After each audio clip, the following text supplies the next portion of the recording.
وَلَا تَنْسَ نَصِيبَكَ مِنَ الدُّنْيَا، اور دنیا میں سے بھی اپنے حصے کو نظر انداز نہ کرو۔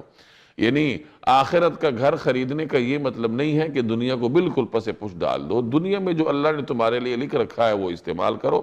اللہ نے تمہیں گھر دیا ہوا ہے، تمہیں اور نعمتیں دی ہوئی ہیں، سواری دی ہوئی ہے، اچھے اچھے لباس دیے ہوئے ہیں، تو یہ وہ حصہ ہے دنیا کا جو اللہ نے تمہارے لیے لکھ رکھا ہے، اس کو بھی استعمال کرو۔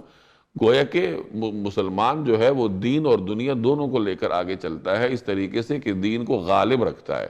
دین میں رہبانیت اللہ کو پسند نہیں رہی، عیسائیوں میں رہبانیت ہے، لیکن قرآن کریم کہتا ہے کہ یہ رہبانیت انہوں نے خود اختیار کی تھی، اللہ نے ان کے اوپر لاگو نہیں کی تھی۔ رہبانیت کا مطلب کہ سب کچھ چھوڑ چھاڑ کر جنگل میں نکل کر عبادت کرنا، تو اللہ تعالیٰ کو یہ طرز عمل پسند نہیں ہے، بلکہ انسان دنیا میں رہے گا، اسباب اختیار کرے گا، ساز و سامان استعمال کرے گا، دنیاوی تعلقات رکھے گا، اور پھر یہ تمام چیزیں، یہ تمام تعلقات، یہ تمام اسباب کو دین کے دائرہ کار میں رکھے گا، آخرت کو غالب رکھے گا۔